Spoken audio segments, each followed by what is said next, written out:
بسم اللہ الرحمن الرحیم اعوذ باللہ من الشیطان الرجیم بسم اللہ الرحمن الرحیم الحمدللہ رب العالمین الصلاۃ والسلام علی اشرف الانبیاء والمرسلین وعلی اہل بیتہ الطیبین الطاہرین المعصومین۔ عزیز طلبہ السلام علیکم ورحمۃ اللہ وبرکاتہ۔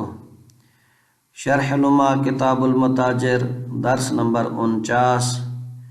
اس میں ہم تجارت کے آداب مستحبات میں سے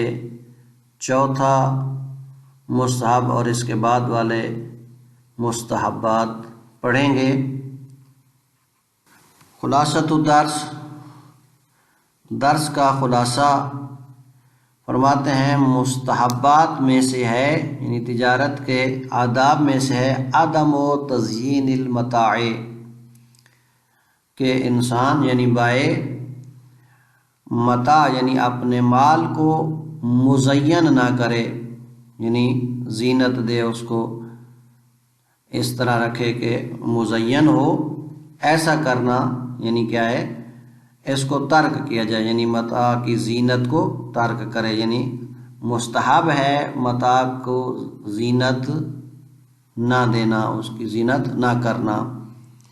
البتہ اس لیے کہ اگر اس زینت سے مقصود یہ ہو کہ جو شخص اس کی حقیقت کو مثلا نہیں جانتا ہے وہ اس میں رغبت پیدا کرے، یعنی وہ جو جاہل ہے اس کے اصل سے کہ باطن میں اس کے کیا ہے، وہ اس میں رغبت پیدا کرے اور اس کو خریدے، اس نیت اور قصد کے ساتھ زینت جو ہے اس کو ترک کیا جائے۔ لیکن اگر کوئی اور غرض ہو زینت سے، مثلا جی لوگوں کی وہاں پر عادت یہ ہے کہ ان کے نزدیک زینت مطلوب ہے، لوگ وہاں کے چاہتے ہیں کہ یہ مال جو ہے مثلا مزین اور زینت کے ساتھ رکھا ہوا ہو، تو اس صورت میں پھر کہتے ہیں کوئی حرج نہیں ہے۔ اور اسی طرح مستحب ہے ذکر العیب ان کان فیہ عیب،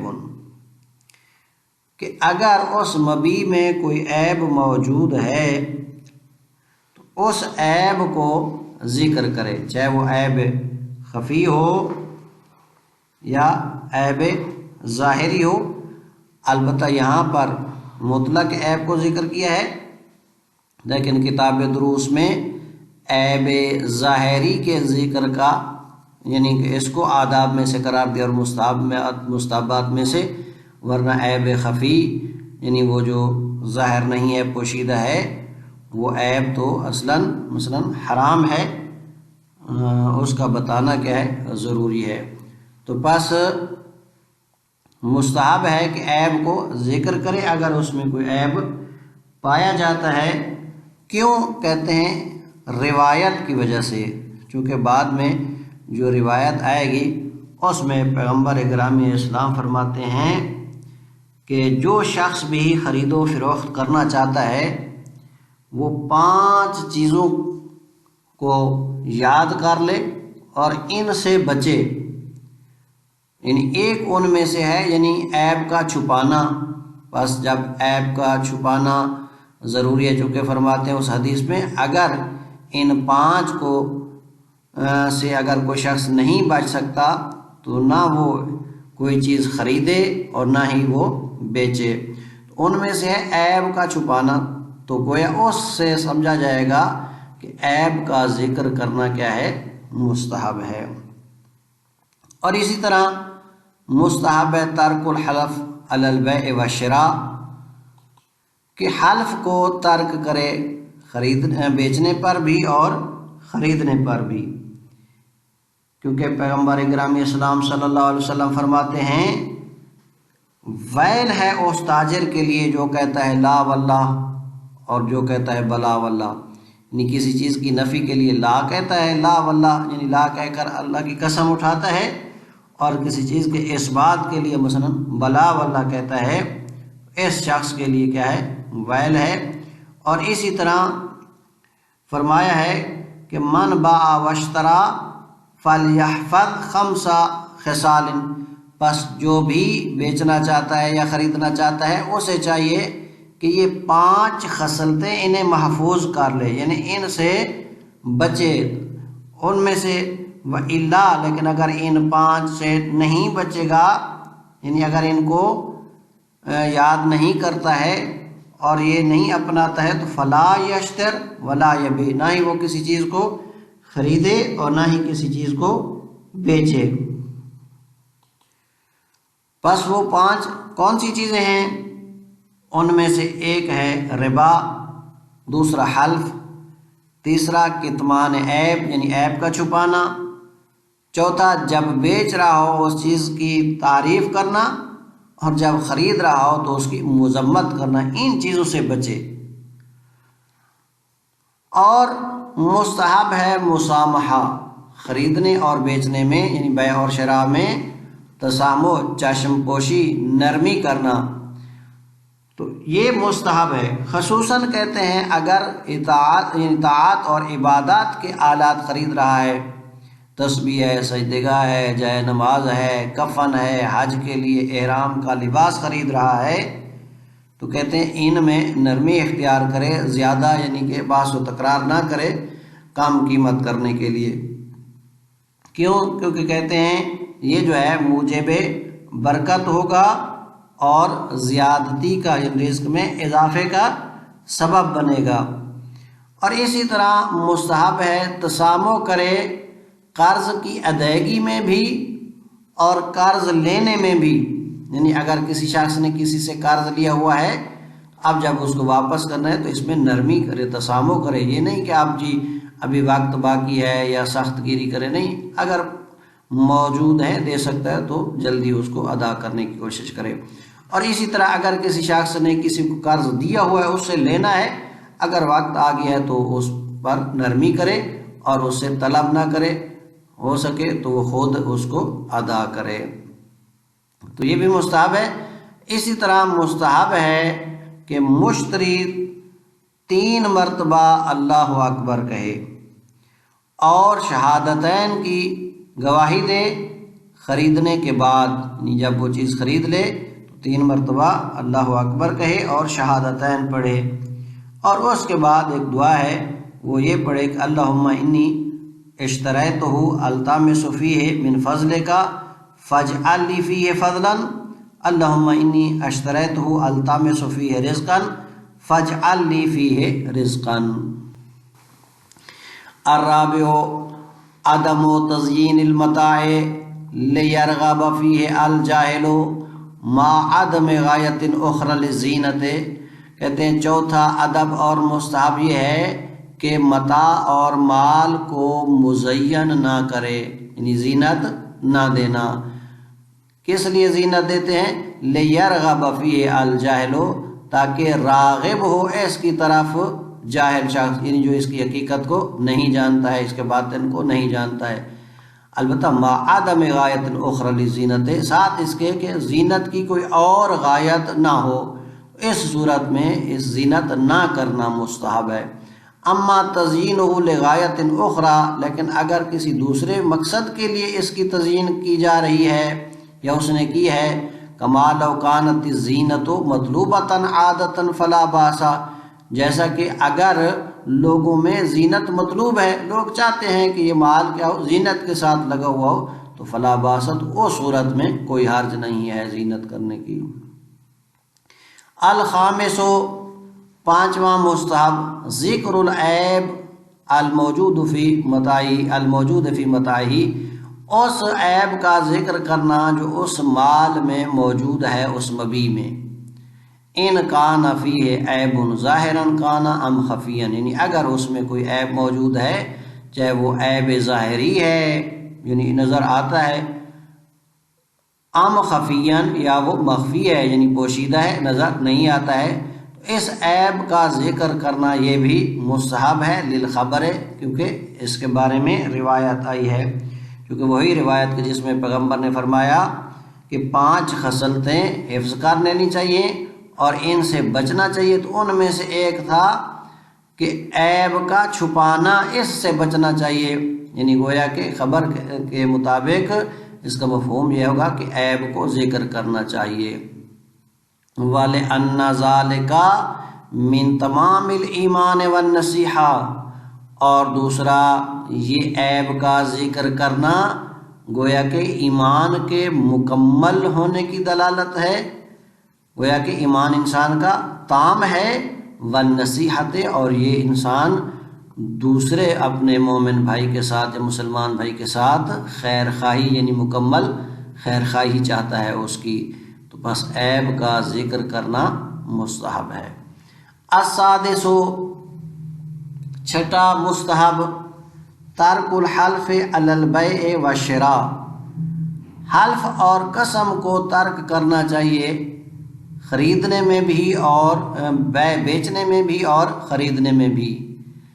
یعنی جیسا کہ عام طور پر لوگ جب کوئی چیز بیچ رہے ہوتے ہیں تو اس کے اوپر قسمیں اٹھاتے ہیں، اور خرید رہے ہوتے ہیں تو بھی قسمیں لیتے ہیں اٹھاتے ہیں، اس کو ترک کرنا چاہیے۔ قال صلی اللہ علیہ وآلہ وسلم، پیغمبر گرامی اسلام صلی اللہ علیہ وآلہ وسلم نے فرمایا، ویل للتاجر من لا واللہ و بلا واللہ، ویل ہے اس تاجر کے لیے کہ جو مثلاً کسی چیز کے لیے تجارت میں کسی کی نفی کے لیے کہتا ہے لا واللہ، اور اس کے اثبات کے لیے کہتا ہے بلا واللہ، ایسے شخص کے لیے ویل ہے، جہنم ہے۔ وقال صلی اللہ علیہ وآلہ وسلم، اور اسی طرح پیغمبر گرامی اسلام صلی اللہ علیہ وسلم نے فرمایا، من باع واشترا فلیحفظ خمس خصال، پس جو بیچتا ہے اور خریدتا ہے اسے چاہیے کہ 5 خصلتوں کو حفظ کر لے، یعنی ان سے پھر بچے، وَإِلَّا، یعنی 5 خصلتوں سے بچے، وَإِلَّا فَلَا يَشْتَرِي وَلَا يَبِيعُ، ورنہ وہ نہ ہی خریدے اور نہ ہی بیچے، یعنی پھر وہ تجارت نہ کرے۔ وہ 5 کون سی ہیں؟ الربا، ایک تو سود، ربا سے بچے، والحلف، دوسرا خرید و فروخت پر حلف سے بچے، قسم اٹھانے سے بچے، تیسرا وکتمان العیب،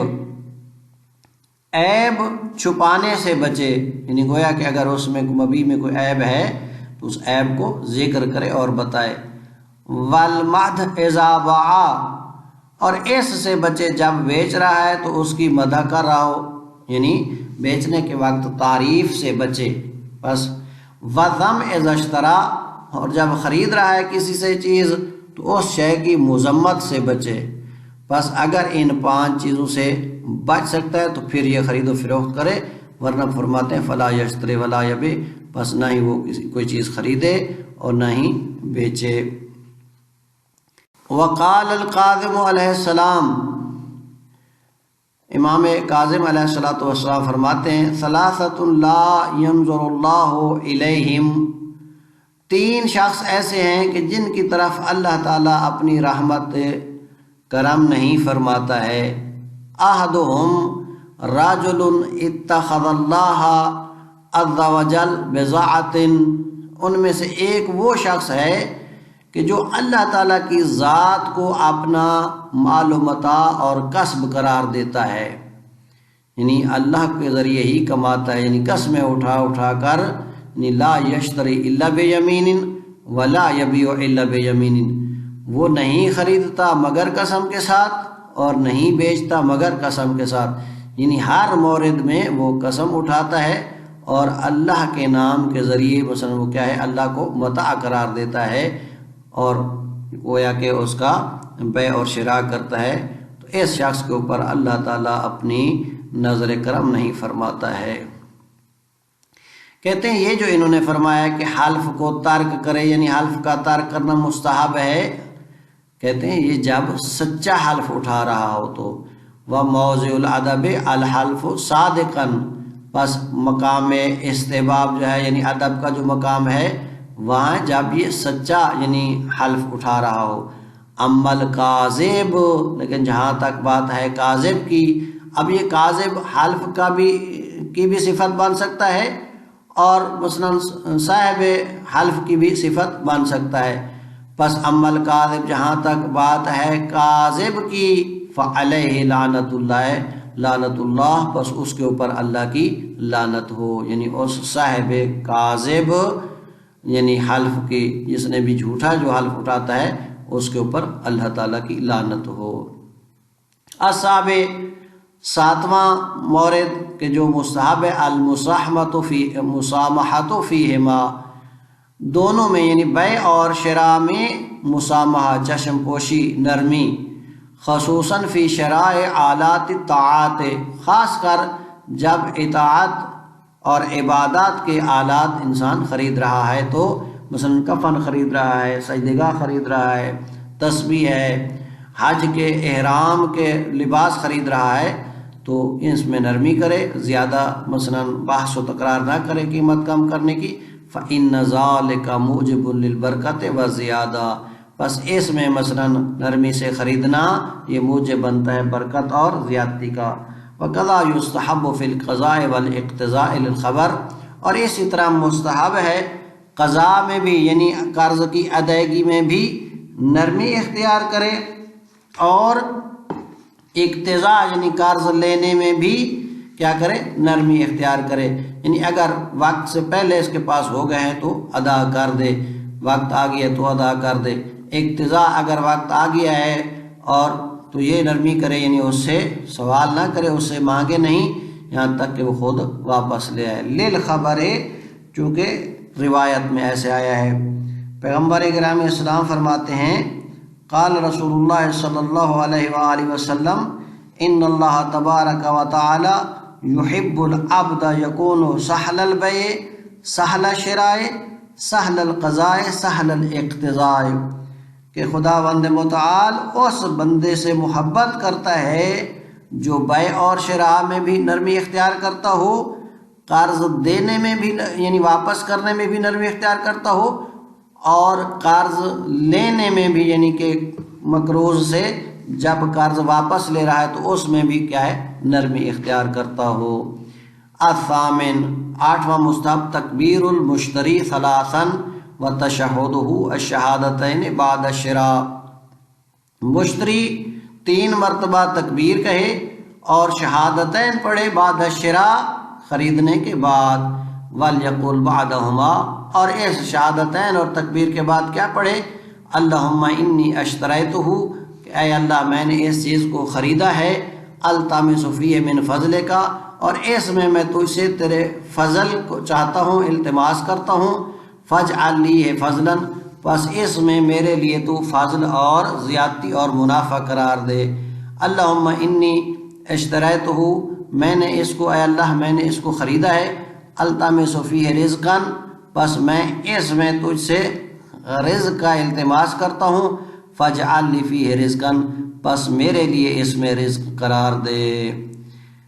یہ تکبیر اور شہادتین کے بعد یہ دعائیں پڑھے۔ وصلی اللہ علی محمد وآلہ الاطہار۔